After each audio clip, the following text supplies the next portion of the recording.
this group had was assigned a Frenchman named Claude Etienne Chavet. Okay?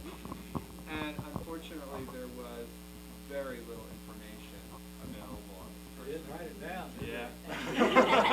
That's right. He didn't follow your advice. So we had to kind of modify the project a little bit to the waves because the students were really running into a brick wall on that one. And that was really kind of helpful in a way. As frustrating as it was, one of the things I wanted the students to see is that this is a very different kind of history experience for them. You know, they're used to going to their textbook, the information is there, you know, we read it, we find it, we use it, whatever.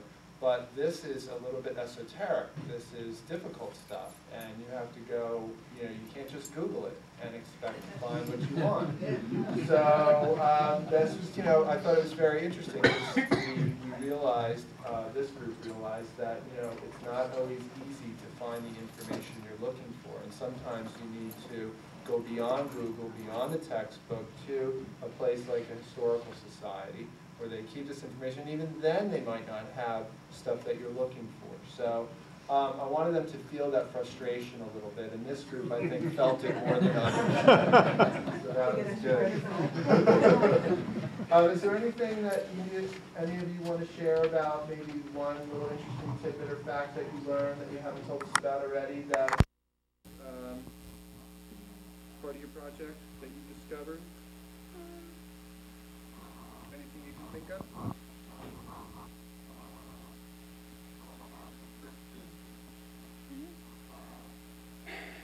Want to pass? Yeah. Okay. You can pass. All right. All right, Aaron, pass the mic down. And if you guys would, let's just take your poster and then everybody can slide. Okay.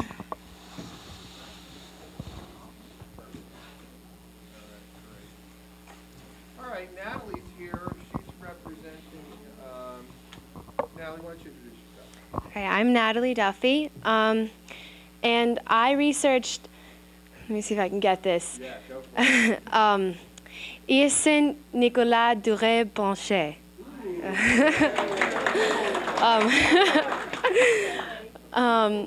So would you like me to just start? Yeah, go ahead. Talk a little bit about what you Okay. Well, he came in with the third wave, the Frenchmen fleeing the bloody French War, the Revolution. And this guy has a couple of personal achievements that I thought was pretty impressive. Number one, raising 12 children is what I think would fall. He had 12 children, and they were all successful and good kids, which is, I think, is pretty cool. And he was one of Madison's most wealthy men, and he actually owned 30,000 acres of land in Kentucky, and that's when he decided to buy 2,000 acres of land in Madison, and he extended 2 farmhouses and made a nice big house for his 12 children. And he, as you can see over here, this is his house, actually I think in the 90s. Apparently his houses looked almost the same since like 1700s. And it's one of the main attractions in Madison because of what happened there. At a dinner party, I guess Lafayette came to his house, and that's when they decided that Bottle Hill should be named Madison. And I thought that was pretty interesting that my guy had the cool house. So, here's a map. Then it was located, it's across from Drew. He had a lot more property, like there's a lot more property here than like, it's not divided as much, if you can see down here. That's now, and that was then. And let's see, it's located 47 Madison Ave, if you ever want to check it out. Lafayette visited there in 1825, and Blanchet was the second owner of the house. It originally was owned by Howell. I think his name was Howell. His wife purchased the land from Indians who had, I don't know, I mean the details of it, but I thought that was also interesting how they purchased 2,000 acres from Indians. Let's see, I have my timeline down here. He came to Bottle Hill in 1810. He was born in 1771, and he died in 1848. And he purchased his 2,000 acres from David Howell in 1812, and that was also the War of 1812, which I made a little connection there. And we learned a lot about his children, mostly because the next generation, it was easier to find more information. Marie Antoinette Blanchet, she married Amédée Fournier, and we found a little marriage certificate of when they got married. How about the gravestone, Natalie? Yeah. Finding this wasn't really fun. No. It's about 2,000 graves and that. Hard work. If you can see, you can barely see the letters on that, but I could kind of make out Blanchet in 1849.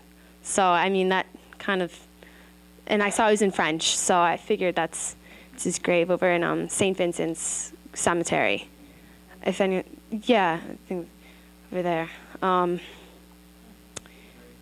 Yeah. I made it. Got through. Is that it? I think Natalie was one of the, I think was the only student who actually went to the gravesite and photographed it. Yeah. Did you find anything about Alexander Blanchet? You know, I definitely remember reading about Alexander. I want to be able to tell you more, but I don't specifically remember. I mean, oh really? That's really interesting. That's neat. Yeah. Greatest challenge, Natalie? Finding the grave. Biggest challenge. And definitely, I think, just surrounding the whole idea of his death, it was pretty hard to find, like, why he died. We couldn't find that out, but it was a big challenge. Okay, thank you very much. You're welcome. Okay, the next trio, would you guys introduce yourselves, please? I'm Anna. I'm Jessica. I'm Melissa. Okay, and who did you guys have to research? We researched Vincent de Boisboin.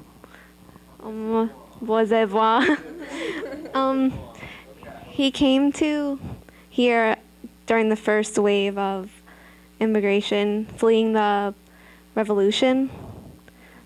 What? The first wave? First wave. 1750. During the French Revolution? Yeah. That's the third. Wait. No, it was the first wave. I don't know. Wasn't it?